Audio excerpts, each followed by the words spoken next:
Nah, Anda tetap dengan konsentrasi itu aja dirungono arek Malang. Ya bapak arek Malang wis ngelundase. Karena lulusnya orang Indonesia itu bukan kalau dia menjadi arif. Itu kalau dia menjadi arif, dia sudah menjadi seperti Pak Abdullah bilang, mungkin dia sudah ekstremis. Lulusnya orang Indonesia kalau sudah putus asa itu baru lulus dia dapat ijazah. Gitu loh. Ini gurung putus asa berarti gurung masalah kon. Karena seluruh masalah ini tidak mungkin Anda selesaikan sendiri. Tidak mungkin Anda segera susun presiden dan kabinetnya yang bisa mengatasi yang Anda gelisahkan tadi. Iso kon nyusun ayo. Ayo sopo presidennya wis. Sopo menterine sopo, BUMN sopo iki sopo. Bisa kamu susun itu?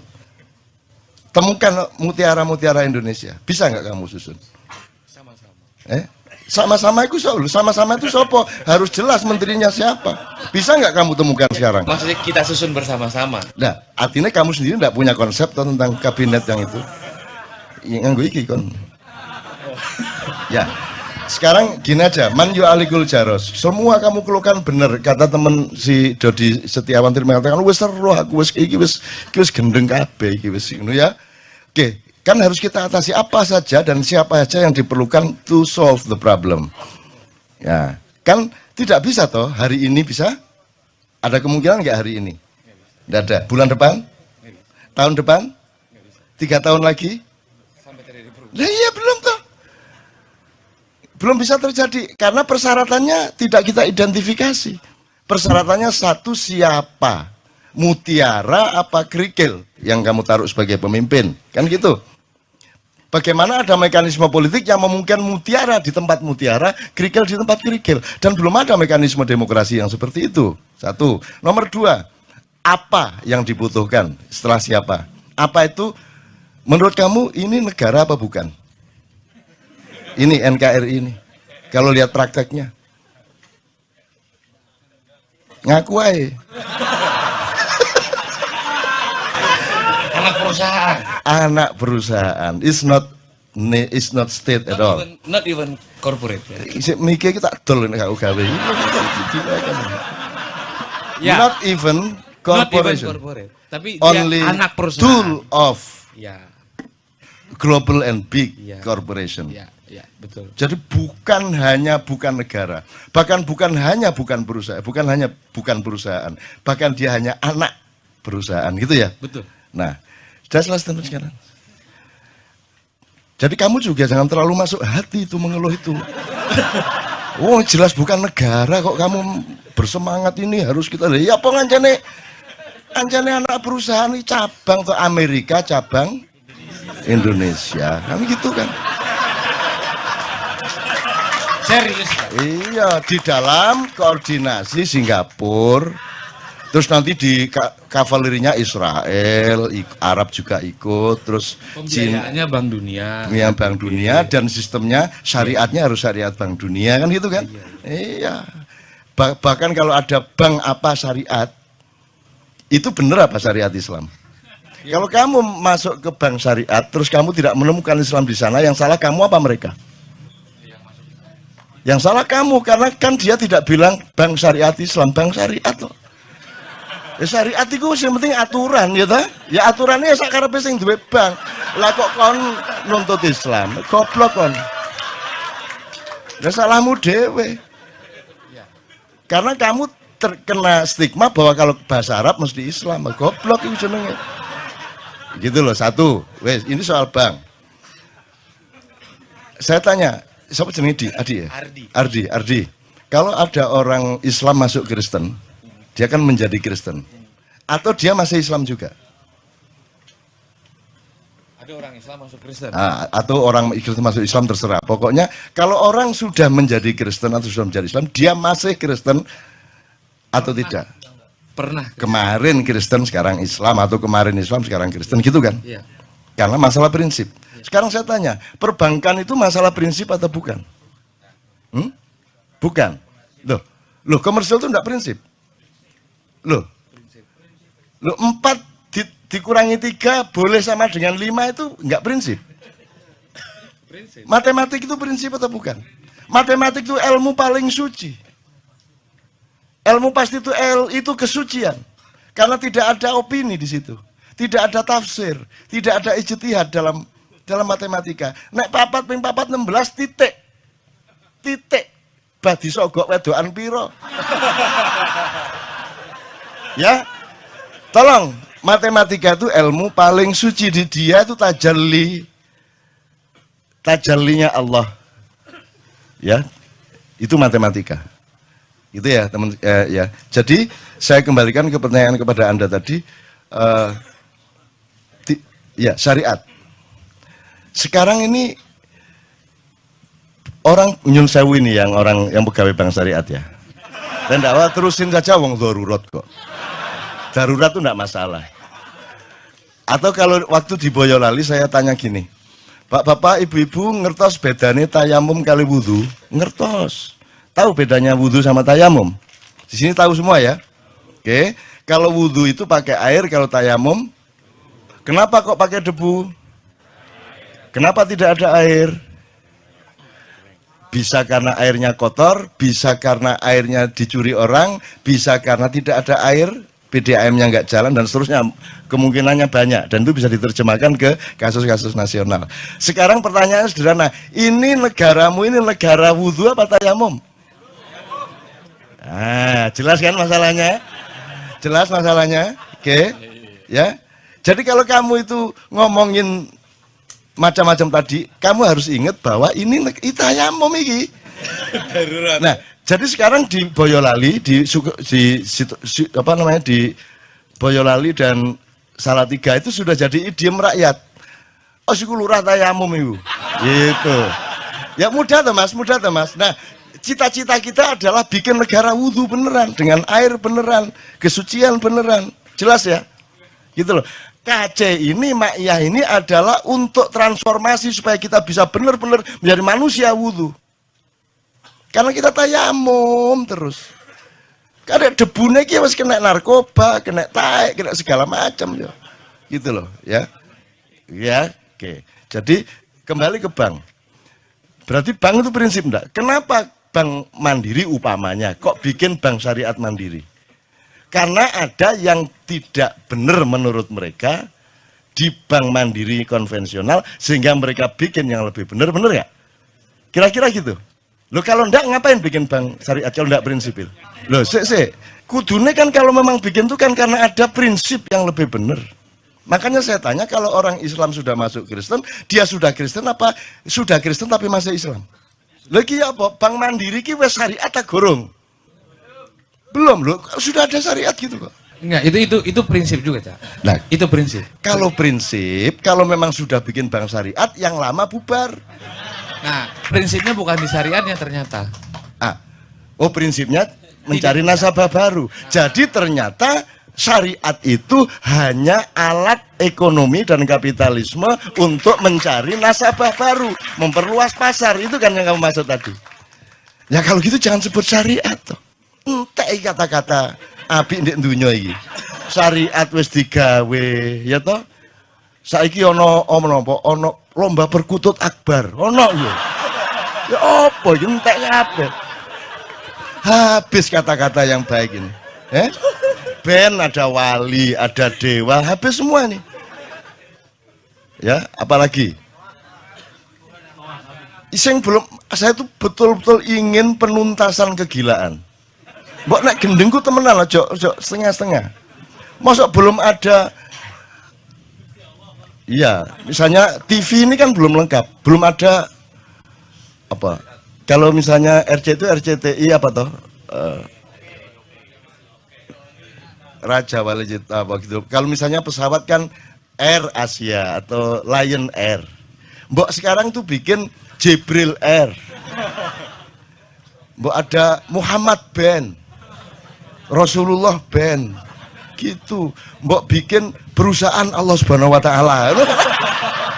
Mesisan ya. Sekalian gitu loh. Perusahaan Quran hadis. Ya, ada Quran hadis NQ ngono ya. Ngono mesisan. Saya tidak ngerasani bang, saya cuma mengatakan ternyata memang salah satu jenis kegilaan yang diomongkan Dodi tadi itu adalah kita itu menggunakan hal-hal yang prinsip untuk main-main. Kan gitu kan? Dan itu tidak mungkin selamat. Maka Anda kumpul di sini ini karena Anda dicalonkan Allah untuk menjadi penyelamat seluruh bangsa Nusantara. Halo ya. Terakhir, Yakut nanti Ana mohon semua wacana mengenai Yakut ini ya Ustadz ya. Saya ini nanti Anda pulang ke rumah, ya toh? Terus sampai rumah kan tidak ada KC lagi. KC tinggal kenangan, Maiyah tinggal ingatan.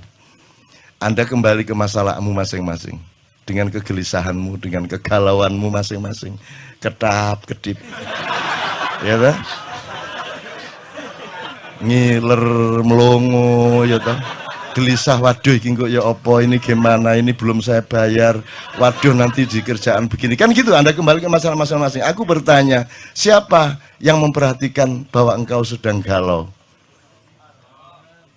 Apakah Indonesia tahu Anda galau? Apakah negara ini tahu engkau galau? Apakah pemerintah concern terhadap galaumu? Apakah ada ulama-ulama yang ada di dalam file dan kenangan hatinya bahwa umatnya galau? Kamu akan sendirian nanti di rumah masing-masing. Maka kamu harus punya sahabat sejati dalam hidupmu, sehingga dimanapun engkau berada dalam keadaan apapun saja, engkau memiliki teman. Dan siapakah temanmu yang sejati itu? Maka handphone. Iya, enggak apa-apa. Bagus juga. Karena kalau handphone juga terus terpaksa digadekno, ya kan?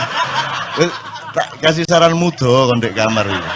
Mudo kok delok dhewe raimu. Kok selentik sabar le. Terus ngilu kok jundu dhewe ala dapurmu gitu ya. Gitu. Oke, saya ingin mengatakan begini. Tolong kembali ke hidupmu yang sejati. Kemanapun engkau pergi, kamu harus selalu memiliki kesadaran untuk berpijak kepada yang sejati. Yang sejati itu gampang. Saya kasih 3 idiom. 1 cangkul, 2 pedang, 3 keris. Jangan dilihat kerisnya sebagai benda, jangan dilihat pedangnya sebagai benda, jangan dilihat cangkulnya sebagai benda, tapi sebagai pemahaman dan kesadaran. Kalau cangkul itu fungsi apa, Dek? Ya masuk pacul kayak motong rambut kan itu ya. Maksud saya dia berfungsi apa? Berfungsi ekonomi. Makanya menteri pun kalau pergi ke kantor dia bilang sama tenaga, sebentar aku mau nyangkul, kan gitu. Jadi cangkul sebagai pemahaman mengenai fungsi ekonomi. 1 ekonomi. Dan ini kan yang terutama di Indonesia kan. Kenapa orang Indonesia tidak ada yang hebat beneran, kecuali yang jenius dari Allah langsung? Karena orang Indonesia itu bisa apa saja, ya, bisa apa saja, tapi cita-citanya salah. Kalau orang Barat lumayan, bisanya cuma 1 hal, tapi mereka tidak punya kemungkinan, maka mereka bersungguh-sungguh dalam 1 hal itu, sehingga banyak ekspor, master di hal-hal yang mereka konsentrasi. Kini sembarang iso. Tapi gak sing serius dan salah tujuan. Salah cita-citanya apa? Kita tuh inginnya kaya, kan gitu. Orang Barat inginnya bahagia. Ini menurut Rawahu Sabrang. Ini saya diceramai Sabrang. Saya diceramai Sabrang tadi malam. Jadi anak saya adalah guru saya dan itu nyata. Kan dulu saya bikin struktur ini, Ustadz. Jadi kenapa Islam, Sabrang juga nih yang ngomong, kenapa Islam pada abad 8 tidak bisa populer, tidak diterima? Karena yang membawa adalah pedagang. Nah, pedagang itu kastanya paling rendah, gitu kan. Tapi ketika Islam yang membawa adalah para syekh, para ulama, para maulana, Maulana Magdum Ibrahim dan seterusnya sampai Sunan Giri, sampai Sunan Kalijogo, semua orang pada masuk Islam karena mereka percaya kepada begawan, mereka percaya kepada panembahan, mereka percaya kepada keris dalam tanda petik ya, nanti tolong diingetin untuk kembali ke keris. Mereka percaya kepada orang mulia, orang yang menjadi pusaka bagi orang banyak, gitu kan.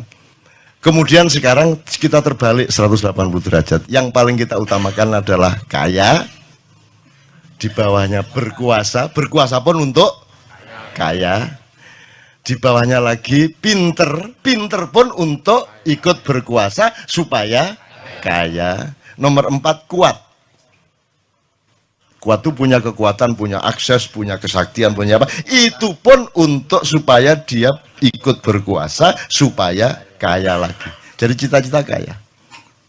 Terus terkenal. Populer. Populer kan nyata bahwa populer itu menerobos seluruh kriteria-kriteria kualitas hidup, sehingga seorang artis seksi itu bisa mencalonkan diri jadi wakil bupati. Jadi tidak ada rasionalitas dan alur nalarnya sama sekali secara politik dan kualitas demokrasi. Pokoknya terkenal di koran, dia bisa nyalonin diri jadi pejabat. Kan ngono. Caleg-caleg anggota DPR kita banyak yang melewati jalur Malang tadi itu. Itu ya, karena kita sudah terbalik sama sekali, teman-teman sekalian. Nah, dalam keadaan seperti ini Anda tidak mungkin merubah keadaan.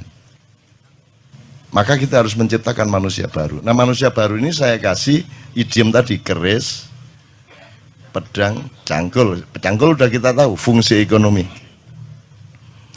Kalau pedang itu kekuatan dan kekuasaan, otoritas, regulasi. Ya, kalau tidak pegang pedang, Anda tidak bisa membuat undang-undang dan aturan. Yang boleh bikin undang-undang adalah orang yang sudah dapat pedang dari pilkada atau dari pilpres atau dari pileg. Kan gitu kan? Jadi pedang itu fungsi kekuasaan dan otoritas politik. Kalau keris, kewibawaan, kepribadian, kasepuan, pusaka. Sekarang aku tanya kepadamu, kamu kuliah? Sudah selesai? Sudah selesai? Oke. Kamu kuliah itu untuk cangkul, apa untuk pedang, apa untuk keris? Dah, kita bukan mulai. Ayo pertanyakan kembali dirimu masing-masing. Kamu mengerjakan semua itu untuk cangkul. Kalau yang di seluruh Indonesia tadi kan semua untuk cangkul. Kamu sekarang bertanya kepada dirimu masing-masing, kamu itu kuliah jadi dokter apa segala macam, kerja macam-macam itu untuk cangkul, apa untuk pedang, apa untuk keris? Ketiga-tiganya iya, tetapi harus ada aksentuasi. Nah, monggo, ini pilihan masing-masing. Saya tidak menganjurkan apa-apa, cuman tolong diketahui. Apakah orang yang punya cangkul lihat ke desa-desa pasti punya pedang? Belum tentu punya pedang. Tapi Anda lihat semua orang yang punya pedang pasti punya cangkul. Benar nggak? Jadi kalau kamu semua mengerjakan semua itu untuk cangkul, goblok kamu. Mestinya kamu cari untuk pedang. Karena dengan pedang kamu pasti dapat pedang dan cangkul pasti kena. Gitu loh. Kalau orang punya pedang, punya cangkul, belum tentu punya keris. Tapi kalau orang sudah punya keris, dia pasti punya pedang, dia pasti punya cangkul. Jadi sekarang kamu mau apa? Kalau kamu cari keris, cari pusaka hidup, cari kepribadian hidup, cari integritas kata orang sekarang, ya, yang beneran gitu ya, maka otomatis kamu punya pedang, otomatis kamu punya cangkul. Tapi orang se-Indonesia tadi, karena tidak punya keris lagi, ibarat konstitusi itu tidak punya majelis rakyat lagi, yang ada majelis perwakilan rakyat. Ya, kita tidak punya panembahan, tidak punya pusaka, tidak punya. Karena orang sudah tidak mengerti keris. Itu ibarat sholat, cangkulnya sholat itu ya jungkar-jungkir itu. Ya toh? Pedangnya sholat adalah kebenaran syariat dan ucapan-ucapan di dalam sholat. Masuk ini kan kudu Allahu Akbar. Masuk ini kan aduh ya oprek kabar ini. Sembuh. Dobol. Ini masuk sembahyang kayak ngono. Berarti pedangmu batal, ini gitu kan? Tetapi meskipun kamu sudah mencangkul dalam sholatmu, sudah pakai pedang dalam sholatmu, yang menjadikan sholatmu sah itu tidak ada dalam syariat, yaitu khusyuk. Betul enggak? Yang menjadikanmu selamat benar dalam kehidupan dan di depan Allah itu adalah kekhusukan. Sebab kekhusukan itu syaratnya adalah Anda fokus sama Allah, Anda ingat benar kepada Allah, Anda betul-betul berhadapan dengan Allah. Oke teman sekalian, alhamdulillah bilamin. Pokoknya pulang dari sini ingat ya, kamu harus masing-masing sendiri dan kamu harus menemukan, oh enggak masalah, saya cari keris kok. Saya cari keris. Dan pasti pedangnya dapat, pasti cangkulnya dapat. Percaya itu. Percaya. Kamu kalau enggak percaya itu ya dapat. Acul lah, gak iso macul. Menurut dia, pemerintahmu iso macul tak gak? Dikon macul. Enggak, maksudnya Pacul itu kan manajemen ekonomi, manajemen fiskal, keuangan, whatever, ya toh. Nah, menurut kamu pemerintahan kita yang paling pinter nyangkul yang mana? Lapangan Banteng. Menteri Keuangan. Menteri Keuangan. Menteri Keuangan, Cak. Oke, monggo itu penilaian Anda. Tapi pokoknya sekarang ini kita sudah Maksudnya begini, Menteri Keuangan tuh pinter nyangkul, ya. Tapi dia nyangkul tuh bukan buat bangsanya ini, tapi buat bangsa orang lain. oh. Ya.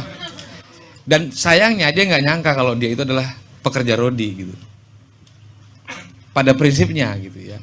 Jadi melihat konstelasi hari ini, ya, yang paling penting bagi kita kesadaran kita. Saya kira kita bisa saja mengatakan siapa yang bisa merubah ini? Saya. Masing-masing kita di sini bisa merubah ini.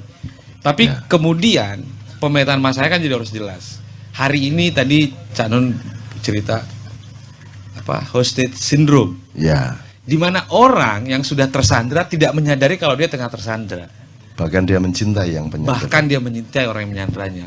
Nah, hari ini jangan-jangan Republik ini tengah dijalankan oleh orang-orang yang tidak mengerti kalau dia bekerja untuk kepentingan yang bukan untuk kepentingan rakyat bangsanya ini. Sebelum saya tuntaskan satu poin, kemudian Ustaz Anwar, saya minta Panembahan Sujiwo Tejo untuk maju ke depan.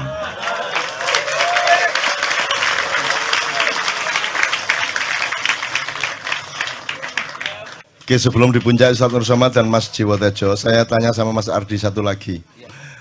Kalau kita mau dandanin negara ini, itu punya...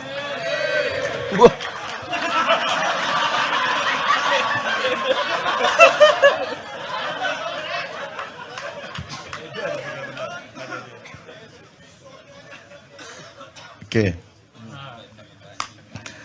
Itu ada nggak model yang akan kita tiru atau kita tuju gitu? Ya kalau bicara soal model, mestinya nggak usah jauh-jauh, Cak. Ya. Tetangga kita deket saja. Misalnya untuk satu contoh gitu ya. Singapura itu yang katanya sudah sangat apa-apa mahal dan seterusnya. Ternyata sangat mengejutkan. Sekolah dari SD sampai SMA itu negara yang urus. Kalau mau masuk sekolah swasta itu urusanmu. Kalau mau kuliah di perguruan tinggi negeri itu bisa dapat beasiswa 85%. Jika lulus bekerja 3 tahun di pemerintahan. Ya. Setelah itu baru boleh bekerja di tempat yang lain. Itu satu. Yang kedua, transportasi umum di sana sudah disediakan. Dan yang paling menarik, rumah pun sudah ada. Yang disediakan oleh pemerintah untuk disewa oleh masyarakat. Dan rumah itu jangan coba-coba ganggu di luar-luarnya. Mau dicat, mau diapa, dibagusin, Anda kena penjara. Masuk penjara. Karena itu melanggar hukum. Yang hanya boleh dibenahi hanya di dalamnya saja. Catlah dalamnya, perbaiki di dalamnya gitu ya. Mereka punya semua bentuk yang kemudian bisa mensejahterakan lah sebagian besar rakyatnya. Singapura itu tidak punya ladang minyak.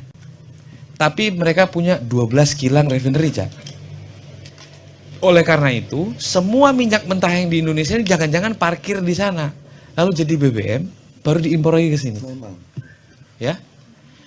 Nah, ini kan kalau bicara soal model, Jerman itu sebuah negara yang sudah sangat maju, ya. Industri juga. Di sana itu orang bicara BBM-nya harga pasar. Ya. Harga berubah tiap hari. Iya. Tapi transportasi umumnya di sana semua gratis kok.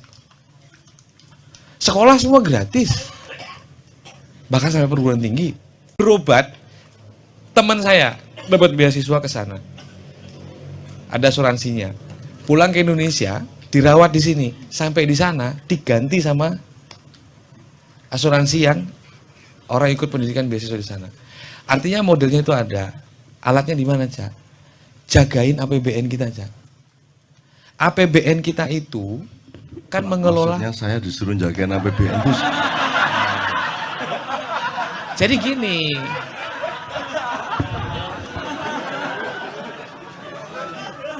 Kalau Cak Nun kan suruh jagain seniman gitu kan udah tahu kunciannya kan. Sekarang kita kenapa mesti jagain APBN? Karena di dalam APBN itulah, Cak, semua rahmat Allah sama kita ini ya dikelola sedemikian rupa. Bumi, air, manusianya. Oke. Nah, jadi pendapatan negara. Setelah dia jadi pendapatan negara, maka kemudian dia dibelanjakan. Jadi kan kita bisa ngelola. Gini, kalau jaga APBN, dia kuncinya ya. Oke. Itu saya menormalnya kan harus pakai pedang. Oh iya. Nah, saya kan tidak punya pedang. Maka saya hanya bisa menjaga melalui keris. Sedangkan keris ini milik Allah. Jadi saya perlu izin Allah. Tentu, Cak. Tentu. Gitu. Bagi saya sendiri juga, saya menganggap saya meniatkan ya. Karena saya percaya, kayak kata Cak Nun tadi, bahwa kita ini bukan siapa-siapa kok. Udah disebutin, wa ma khalaqtul jinna wal insa illa liya'budun. Kita tuh Tejo diciptakan. gak apal itu.